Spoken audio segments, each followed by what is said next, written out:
तो आज का ये जो शो है ना, ये बेहद खास है क्योंकि हमारे हाथ लगा है वो पूरा प्लान जिसके तहत सरकार ये पूरा प्राइवेटाइजेशन का ड्राइव शुरू करने वाली है।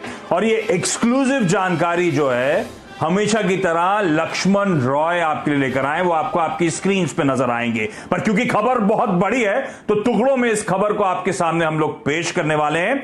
और इस खबर का मायने क्या है, इससे बाजार पर इंपैक्ट कैसा पड़ेगा, किस हद तक सेंटिमेंट्स बदलते हुए नजर आएंगे, और जिन सेक्टर्स में डाइवेस्टमेंट की, स्टेक सेल्स की, प्राइवेटाइजेशन की तैयारी हो रही है, वहां पर हमारे आपके लिए मौके कौन से हैं, इस पे बात करने के लिए जियोजीत फाइनेंशियल सर्विसेज के गौरांग शाह आपको आपकी स्क्रीन पर नजर आएंगे। आप दोनों का स्वागत है। तो कार्यक्रम को आगे बढ़ाता हूं और ध्यान रखें, आपको याद होगा जब सरकार ने आत्मनिर्भर भारत पैकेज की बात करी थी, तब बात करी गई थी प्राइवेटाइजेशन के एक बड़े ड्राइव की। तब कहा गया था कि नॉन स्ट्रैटेजिक सेक्टर में पूरी तरह से सरकार बाहर निकलती हुई नजर आएगी। तब कहा गया था कि स्ट्रैटेजिक सेक्टर में कुछ ही कंपनीज को रिटेन करा जाएगा। तब लक्ष्मण एक्सक्लूसिव लेकर आए थे सबसे पहले कि 1, 2, 3 या ज्यादा से ज्यादा 4 कंपनियां होंगी जो शायद स्ट्रैटेजिक स्पेस में रखी जाएं और बाकी सारा स्टेक जो है कंपनियों में डाइवेस्ट कर दिया जाएगा। तो वो सेंटर का जो मच अवेटेड नई पॉलिसी है स्ट्रैटेजिक नॉन स्ट्रैटेजिक सेक्टर को डिटरमाइन करने के लिए, उससे रिलेटेड हम आपको सारी जानकारी अगले आधे घंटे में शेयर करने वाले हैं। एक्सक्लूसिव क्या चल रहा है, कहां तक बात पहुंची, क्या होगा। तो लक्ष्मण, सबसे पहले तो यह बताइए, जो प्लान आपके हाथ में आया है ये असल में है क्या? क्या ये वो सरकार जिस ड्राफ्ट पे काम कर रही है, जिन गाइडलाइंस पे काम कर रही है वो है, और अभी फाइनल रूपरेखा आने में, फाइनल डॉक्यूमेंट आने में कुछ समय लगेगा? इंडिया के नंबर 1 ब्रोकर जीरोधा के साथ जुड़िए, जहां पर आपका ब्रोकरेज कुछ भी नहीं लगेगा। ब्रोकरेज लगेगा तो सिर्फ इंट्राडे ट्रेड में, वह भी सिर्फ 20 रुपये। तो दोस्तों, अकाउंट ओपनिंग की लिंक डिस्क्रिप्शन में है, जाइए लिंक पर क्लिक करके जीरोधा में अकाउंट ओपन कर। देखिए, वैसे तो इस पूरे मुद्दे के लिए आपने आधे घंटे का शो रखा आशीष, लेकिन मुझे लगता है कि 3 शब्द जो आपने अपने स्टिंग या शो का नाम रखा है, पीएसयू की आजादी, वो खुद ही पूरे आधे घंटे के शो की व्याख्या कर रहा है। ये पीएसयू की आजादी बहुत ज्यादा सारगर्भित है इस मायने में कि जो पूरा प्लान तैयार किया गया है, इसका मकसद ये है कि अभी पीएसयू को बहुत ज्यादा पैसे की जरूरत है, नई तकनीक के लिए, नई मशीनों के लिए, लेकिन पैसा सरकार के पास है नहीं, चूंकि सरकार इसका प्रमोटर है। अब सरकार चाहती है कि इसका विनिवेश किया जाए, तेजी से पैसा लाया जाए, ताकि आर्थिक तंगी से पीएसयू को आजादी दिलाई जाए, जो पुरानी तकनीक है उससे पीएसयू को आजादी दिलाई जाए, पुरानी मशीनों से पीएसयू को आजादी दिलाई जाए। इसीलिए पीएसयू की आजादी जो है बहुत ही प्रासंगिक ये शो का नाम है। और ये जो प्रस्ताव तैयार किया गया है, दरअसल इसको कैबिनेट से मंजूरी देने के लिए सरकार ने पूरा मसौदा तैयार कर लिया है कि पीएसयू का प्राइवेटाइजेशन कैसे करेंगे, उसकी रणनीति क्या होगी, और उस पूरे मसौदे को लेकर के संबंधित मंत्रालयों से बातचीत हो चुकी है। अब बहुत जल्दी से कैबिनेट से मंजूरी मिलेगी और कैबिनेट से मंजूरी मिलते ही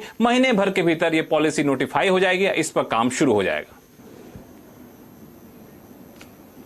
अरे वाह, तो हमेशा अहेड ऑफ द कर्व रखने की जो हमारी प्रॉमिस है लक्ष्मण, वो प्रॉमिस पूरी करने वाले हैं। तो जो कुछ दिनों में हकीकत बनने जा रहा है, क्या होगा, उसका मसौदा है क्या, दरअसल वो डिटेल्स अब शेयर करी जाएंगी। लक्ष्मण, अब बताइए, जो प्रस्ताव तैयार किया गया है उसमें दरअसल कहा क्या गया है?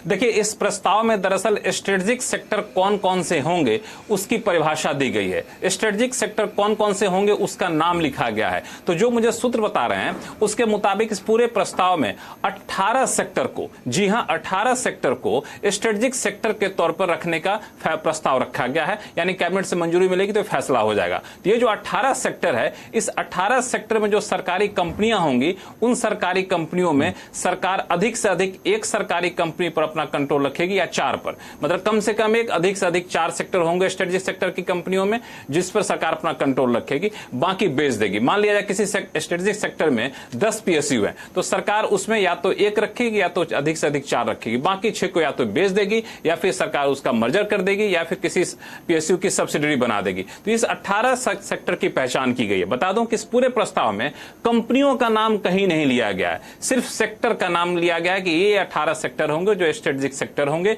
और इस सेक्टर में सरकार या तो कम से कम एक, अधिक से अधिक 4 पीएसयू रखेगी। कंपनियां कौन होंगी वो कैबिनेट के फैसले के बाद सरकार यह तय करेगी कि कौन से सेक्टर में, कौन सी कंपनियों में हम अपनी हिस्सेदारी रखेंगे और कौन सी कंपनियों में अपनी हिस्सेदारी बेच देंगे। लेकिन इसका फॉर्मूला एक होगा, जिस कंपनियों का वैल्यू बहुत ज्यादा, मार्केट वैल्यू कम है लेकिन असली कीमत बहुत ज्यादा है, तो वैसी कंपनियों में सरकार विनिवेश करके उसकी असली कीमत वसूलने की कोशिश करेगी। अरे वाह। तो अब इस सरकार की प्राइवेटाइजेशन पॉलिसी का बेसब्री से इंतजार। 18 स्ट्रैटेजिक सेक्टर्स क्लासिफाई करे गए हैं, ऐसा लक्ष्मण पिकअप कर रहे हैं। उन सेक्टर्स पे मैं आगे लौट के आऊंगा, लेकिन मैं लक्ष्मण के आने से पहले सोच रहा था, सरकार की ऑर्गेनाइजेशन जैसे कि इंडियन रेलवेज हुआ, जैसे कि आपने नोटिस करा होगा फूड कॉर्पोरेशन, NHAI, ये तो ऑब्वियसली पूरा सरकार का कंट्रोल रहेगा। अब प्योरली क्या रिटेन करना चाहेंगे, उसमें हो सकता है न्यूक्लियर कॉर्पोरेशन ऑफ इंडिया को रिटेन करना चाहें, अंतरिक्ष कॉर्पोरेशन को रिटेन करना चाहें, तो ये कुछ हो सकता है। लेकिन गौरांग सर, ये तो बड़े लॉन्ग अवेटेड लॉजिकल रिफॉर्म्स की तैयारी हो रही है, मानो ऐसा। एक आजादी हमें मिली थी 1947 में। सबसे पहले तो आप सभी को शुभ दिन हमारे तरफ से आशीष। तो एक आजादी मिली थी 1947 में मेरे ख्याल से, और ये आजादी आज मिल रही है सरकारी कंपनियों को। और जिस तरीके से लक्ष्मण रॉय जी बता रहे हैं, मेरे ख्याल से आखिर में उन्होंने जो शब्द का इस्तेमाल किया है उस पर ज्यादा जोर डालने की जरूरत है कि बाजार में इन सब कंपनियों के क्या कीमत है और वास्तविकता में इनकी क्या मूल्यांकन है। ये जो दो शब्द आखिर में लक्ष्मण जी ने कहे, इस पर जोर डालने की मेरे ख्याल से सबसे ज्यादा जरूरत है। और ये एक बेहतरीन पहल होगी अगर निर्णायक तरीके से सरकार ने जो सोच विचार करके निजीकरण करने की बात की है। मैं एक चीज और जोड़ना चाहूंगा कि काफी सारी सरकारी कंपनियों का आशीष एक इतिहास रहा है अंडर परफॉर्मेंस का, यानी कि आप एक जगह पर तुलना कीजिए निजी बैंकों की और दूसरी तरफ तुलना कीजिए सरकारी बैंकों की। और ये मैं सिर्फ 1 या 2 साल की नहीं बात कर रहा आशीष, अगर आप 5 साल का 10 साल का भी इतिहास निकाल के देख ले तो आज के तारीख में सरकारी बैंकों ने लोगों की पूंजी का सर्वनाश किया है जहां तक रिटर्न ऑन इन्वेस्टमेंट का सवाल है, और दूसरी तरफ निजी बैंकों ने उतने ही बेहतरीन तरीके से लंबी अवधि के निवेशकों को एक पैसे कमा कर दिए हैं, यानी कि मुनाफा कमा करके दिया है। और उसी लिहाज से अगर आप देखने जाए तो चाहे वो BHEL हो, चाहे वो BEML हो, BEL हो, ऑयल मार्केटिंग कंपनीज हो, ऑयल एक्सप्लोरेशन कंपनीज हो, कोयले की माइंस हो, या फिर मेटल्स कंपनियां हो, सभी क्षेत्र में अगर आप देखने जाए तो जो रुझान रहा है वो काफी नकारात्मक। तो ये मानता हूं मैं कि ये सबसे बेहतरीन खबर लक्ष्मण रॉय जी लेकर के आए हैं, और मैं उम्मीद रखता हूं कि सरकार इस बारी पूर्ण रूप से स्पष्ट रूप से निजीकरण करेगी, ना कि इसमें 1 या 2 चीजें छिपी हुई निकलेगी। यानी कि हम बोलते हैं ना कि शब्दावली के बीच में जो शब्द छुपे हुए, ऐसी परिस्थिति नहीं होनी चाहिए। हाँ नहीं, इसीलिए नाम भी रखा है PSUs की आजादी। बहुत बड़ा मूव है सरकार की तरफ से, बहुत बड़ा स्टेप लेकर आ रहे हैं। लेकिन लक्ष्मण, जैसे आपने कहा 18 स्ट्रैटेजिक सेक्टर, बाकी सारे नॉन स्ट्रैटेजिक सेक्टर और बहुत तगड़ा डाइवेस्टमेंट, बहुत सारा पेपर बाजार में। अच्छा, 18 से याद आया, मेरे हिसाब से तो इतने सेक्टर नहीं थे, तो 18 तो साधारण ऑलरेडी स्ट्रैटेजिक क्लासिफाई कर दिए, नॉन स्ट्रैटेजिक में पता नहीं कितने और क्लासिफाइड होंगे। लेकिन इसका मतलब बहुत सारा पेपर आना है बाजार में। ये स्मार्टली स्पेस आउट करा जाएगा ना, अदरवाइज मुश्किल हो जाएगा बाजार को एब्जॉर्ब करना। नहीं, बिल्कुल आपने सही कहा। जब ये प्रस्ताव तैयार किया जा रहा था तो मुझे लगता है कि इस बात का अंदाजा सबको है।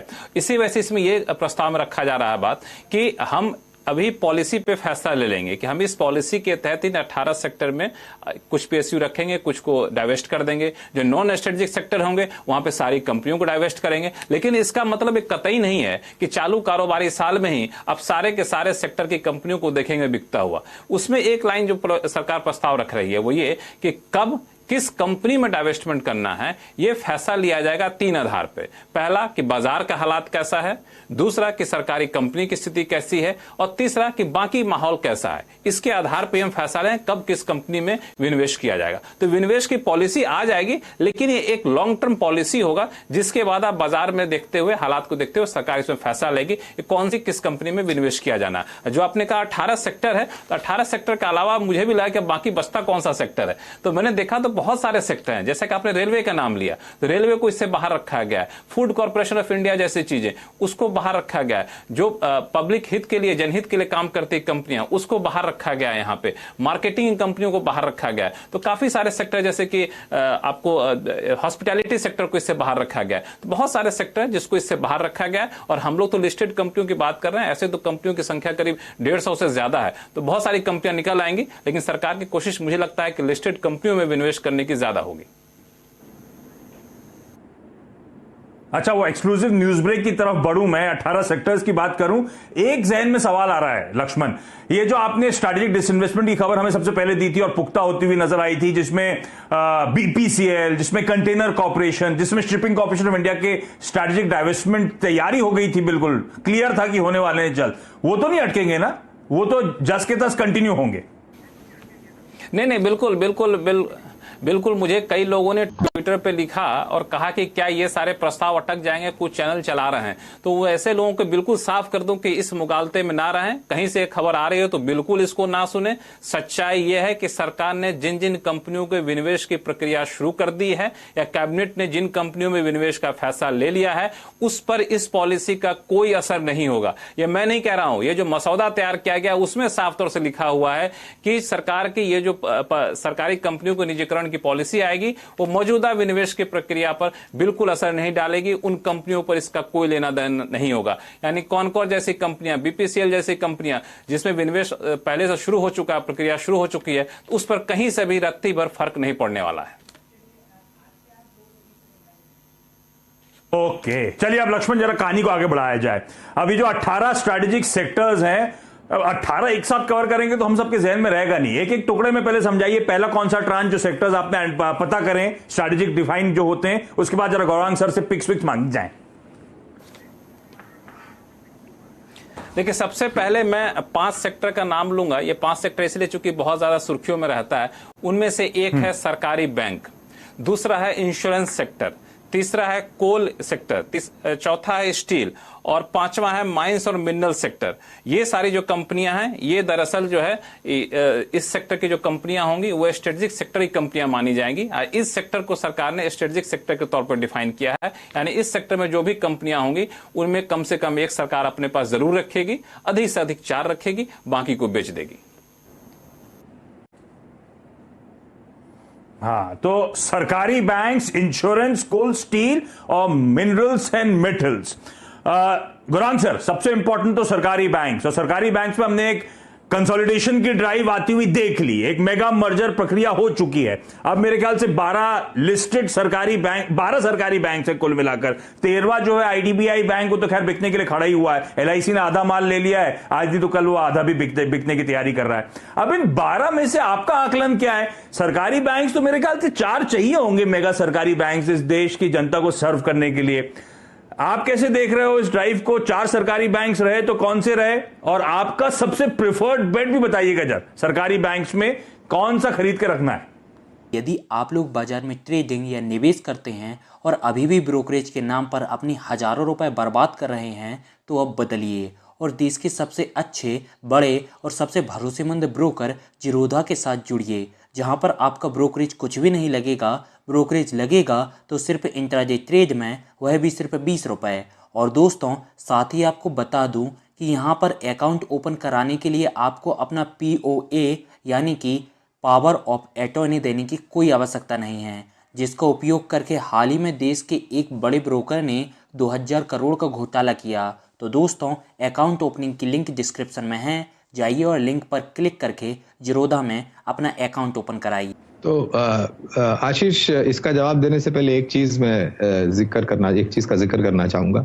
मेरा ये हमेशा मेरी निजी सोच है, और मेरी निजी सोच ये रही है कि सरकार का काम है देश चलाना, नीतियां बनाना, माहौल खड़ा करना, और जनता जनार्दन देश की आगे बढ़े और उनका जो जीवन है वो आरामदायक रहे, आमदनी उनको मिले, शिक्षा मिले, चिकित्सा मिले, ये सब मेरे ख्याल से माहौल खड़ा कर, न कि सरकार का काम है कि आप कंपनियों में अपनी हिस्सेदारी बढ़ा करके कंपनियां चलाएं। ये मेरी एक निजी सोच रही है और ये मेरी पर्सनल थॉट प्रोसेस है। जहां तक रहा आपका सवाल बैंकों का, तो एक जैसे आपने जिक्र किया, एक बहुत ही बड़ा जमावड़ा जो था उसको कम करने की कोशिश की, और हमने देखा कि काफी सारी बैंकों को, सरकारी बैंकों को एक साथ ला करके एक बैंक को खड़ी की गई। अगर ये सब सूची में मुझे एक बैंक को मुझे चुनना है तो मैं सबसे सक्षम और सबसे मजबूत बैंक पसंद करना चाहूंगा, और वो है स्टेट बैंक ऑफ इंडिया। बिल्कुल ठीक। तो स्टेट बैंक ऑफ इंडिया वो सरकारी बैंक जो पोर्टफोलियो में रखने लायक है, अगर आपको सरकारी बैंक्स का एक्सपोजर अपने पोर्टफोलियो में चाहिए। और जो आपकी निजी राय है ना गौरांग सर, उसी तरफ से सरकार दरअसल मूव कर भी रही है। ये बैग एंड बैगेज जो जबरदस्ती का कैरी करना, इन कंपनीज को हमेशा अफ्लोट रखना, जबरदस्ती का पैसा डालना, उन सब से बाहर आने की तैयारी हो रही है। कंट्रोल से काफी कुछ बाहर जा रहा है, पीएसयू की आजादी हो रही है, तो एक बड़ा रिफॉर्म हो रहा है, उसकी तैयारी हो रही है। अच्छा लक्ष्मण, एक सवाल उसके बाद मैं आपने जो इंश्योरेंस करा है Gaurang sir, insurance related pick भी आपसे जानना चाहूंगा। ये जो कंपनी स्ट्रेटेजिक स्टेक्स, जो स्ट्रेटेजिक सेक्टर्स हैं उसमें रिटेन करी जाएगी, मान लीजिए 1 से लेकर 4 कंपनी सरकारी बैंक्स रिटेन कर लिए गए, तो इनमें जिस तरह की सरकारी हिस्सेदारी अभी है जस की तस बनी रहेगी, या over a period of time सरकारी हिस्सा रहेगा लेकिन उसे भी कम कर दिया जाएगा, प्राइवेट कंट्रोल दे दिया जाएगा? क्या होने वाला है बची हुई 3-4 कंपनीज का? वो हमेशा के लिए सील लग गई कि सरकारी कंपनीज ही रहने वाली, ऐसा होगा क्या? नहीं, बिल्कुल ऐसा नहीं है। इसमें दरअसल जो है, जो प्रस्ताव है उसके मुताबिक यह है कि स्ट्रेटेजिक सेक्टर में जो सरकारी कंपनियां होंगी और जिस पर सरकार अपना कंट्रोल रखेगी, इसका मतलब ये कतई नहीं कि सारी हिस्सेदारी सरकार के पास होगी। उसमें भी सरकार निजी निवेश लाती रहेगी। बहुत ज्यादा संवेदनशील सेक्टर है तो सरकार 51% हिस्सेदारी रख सकती है, अगर थोड़ा सा कम है तो 25% हिस्सेदारी रख सकती है, लेकिन निजी निवेश उसमें भी आएगा। 100% सरकारी कंट्रोल उसमें नहीं होगा, यह बिल्कुल साफ है। और दूसरा कि कंपनी का चयन कैसे किया जाएगा, उसका आधार एक और होगा कि मान लिया जाए किसी सेक्टर में हम 4 कंपनी रख रहे हैं जिस पर सरकार अपना कंट्रोल रखेगी, तो चारों कंपनी में ऐसा नहीं है कि नेचर ऑफ बिजनेस जो है, उनके कारोबार का तरीका एक ही हो, मतलब एक ही 4 सेक्टर के एक ही तरह के बिजनेस चारों कंपनियां कर रही हो, ऐसा नहीं होना चाहिए। अलग अलग तरह के बिजनेस कर रही होंगी तभी 4 को रखेंगे, वरना सिर्फ 1 को रखेंगे। हाँ, तो ये ठीक है, ये क्लैरिटी। जो स्ट्रैटेजिक सेक्टर्स में भी रिटेन करा जाएगा उसमें भी हो सकता है अंश बेचा जाए, उसमें भी वैल्यू अनलॉकिंग की प्रक्रिया चलती रहेगी। अच्छा, इंश्योरेंस स्पेस की लक्ष्मण ने बात करी गौरांग सर, जो कि इसी कड़ी में आ रहा है। इंश्योरेंस में जो कंपनीज लिस्टेड स्पेस में है, जीआईसी रे हो गया, न्यू इंडिया इंश्योरेंस हो गया, ये सरकारी इंश्योरेंस कंपनी जो लिस्टेड है, कुछ पसंद आ रहा है क्या इसमें? तो ऐसे तो आशीष, जब ये इनके पेपर आए थे, आईपीओ आया था, तभी हमने आईपीओ नोट द्वारा दोनों ही कंपनियों में नॉन लाइफ यानी कि जनरल इंश्योरेंस कंपनियां जीआईसी रे और न्यू इंडिया इंश्योरेंस में निवेश की कवायद की थी लंबी अवधि के लिए। लेकिन अगर दोनों में से अगर मुझे एक पसंद करना हो तो मैं न्यू इंडिया इंश्योरेंस को ज्यादा तवज्जो दूंगा। न्यू इंडिया इंश्योरेंस, तो उधर एसबीआई, इधर न्यू इंडिया इंश्योरेंस हटा पे रखिएगा। लक्ष्मण ने अभी सिर्फ 5 सेक्टर्स की बात करी है, बचे हुए सेक्टर्स पे डिटेल में बातचीत, गौरांग सर की पिक्स, इन सब पर फोकस कंटिन्यू करेगा, लेकिन इस छोटे से ब्रेक के उस पार। और कौन से सेक्टर्स स्ट्रेटेजिक क्लासिफाई करे गए और आप क्या डिटेल्स पिकअप कर रहे हैं? देखिए, दूसरी किस्त में मैं 6 सेक्टर का नाम लूंगा। वो 6 सेक्टर हैं: fertiliser, power generation, power transmission, space, atomic energy और पेट्रोलियम, यानी पेट्रोलियम सेक्टर की जो रिफाइनिंग करने वाली कंपनियां हैं या फिर मार्केटिंग करने वाली कंपनियां हैं। ये जो सेक्टर हैं, आप ध्यान दीजिएगा, तो इन सेक्टर में बहुत ज्यादा संख्या है पीएसयूज की। जैसा कि मैंने फर्टिलाइजर का नाम लिया, तो फर्टिलाइजर में 9 सेक्टर है सरकारी कंपनियां, उसमें कई सारे लिस्टेड कंपनियां, RCF, FACT, NFL, Madras fertiliser. तो सरकार ने जब इन सब का सर्वे किया तो ये पाया कि ये सारी कंपनियां ऐसी हैं जिसमें पोटेंशियल वैल्यू तो बहुत ज्यादा है, लेकिन अभी करंट मार्केट प्राइस काफी कम है। तो ये सब कंपनियां ऐसी हैं जो सरकार के रडार पर हैं आने वाले विनिवेश के लिए। इसी तरह से पावर ट्रांसमिशन में आप ध्यान दीजिए कि पावर ग्रिड है, पावर ग्रिड में सरकार उसके एसेट सेल की प्रक्रिया पहले ही शुरू कर चुकी है। पावर जनरेशन में पहले ही आपने देखा कि एनएचपीसी जैसी कंपनियों में मर्जर हुआ, तो और भी मर्जर और या फिर स्ट्रेटेजिक सेल आप पावर सेक्टर में देख सकते हैं। यही हाल पेट्रोलियम सेक्टर में होगा, जो मार्केटिंग जुड़ी हुई कंपनियां हैं, सिर्फ एक सरकार कंपनी अपने पास रखेगी जो मार्केटिंग से होगी, बाकी मार्केटिंग वाली कंपनियों का सरकार विनिवेश कर देगी। तो कुछ ऐसा प्रस्ताव है। इंटरेस्टिंग। तो फर्टिलाइजर और बाकी बहुत सारी companies listed, non listed space की, और आमतौर पे जब हम लोग फर्टिलाइजर स्पेस की बात करते भी हैं चैनल पे लक्ष्मण, तो बताते हैं किस तरह की इनहेरेंट वैल्यू है कई सारी फर्टिलाइजर कंपनीज में जो मार्केट रियलाइज नहीं करता। वैल्यू अनलॉक होगी तो शायद वो रियलाइजेशन प्राइस का मिलता हुआ नजर आए। ऐसे में गौरांग सर, जैसे लक्ष्मण कह रहे थे, एनएफएल है, आरसीएफ है, फैक्ट है, ये लिस्टेड सरकारी स्पेस में से कुछ पसंद आता है फर्टिलाइजर वाली कंपनी? तो लक्ष्मण जी ने सबसे पहले नाम लिया था आरसीएफ का, वही कंपनी हमारी खरीदारी की सूची में भी है। और इसका एक कारण यह भी है कि बंबई में जहां पर इनका कार्यालय है और इनकी एक क्षमता है, बहुत बड़ा लैंड पार्सल है, तो बुनियादी तौर पर यह कंपनी हमें सबसे अच्छी लगती है, आरसीएफ। हाँ, वो चेंबूर का इलाका बहुत फेमस इलाका और उसके आसपास बड़ा तगड़ा ह्यूज ट्रैक्ट्स ऑफ लैंड इस कंपनी के पास। ठीक है, तो आरसीएफओ कंपनी जिसको आप रेडार पे रखिएगा, फर्टिलाइजर में एक प्रेफर्ड पिक। मैं रैप अप करूंगा गौरांग सर की जो पिक्स आ रही हैं हमारे पास, लेकिन लक्ष्मण आप इतनी बड़ी एक्सक्लूसिव ले आए कि आधे घंटे का शो भी छोटा पड़ रहा है हमारे लिए। अब एक काम करते हैं, क्विकली बताइए बची हुई लिस्ट कौन सी है, फिर गौरांग सर से बातचीत। जी बिल्कुल, जो आखिरी केस था उसमें defence equipment, ship building, crude oil and gas, telecommunication और IT, airport, port, highway, gas transmission और लॉजिस्टिक बनाने में जो कंपनियां शामिल है वो, और स्ट्रेटेजिक सेक्टर से जुड़ी जो कंसल्टेंसी या कंस्ट्रक्शन का काम करती हैं कंपनियां वो इसमें शामिल है। और आखिरी नंबर पे मैं बताऊंगा आपको infrastructure, export, credit guarantee, energy, housing, इन सारे सेक्टर को फाइनेंस करने वाली जो कंपनियां हैं उसको भी सरकार ने स्ट्रेटेजिक हिस्से के तौर पर, स्ट्रेटेजिक सेक्टर के तौर पर रखने का प्रस्ताव रखा है।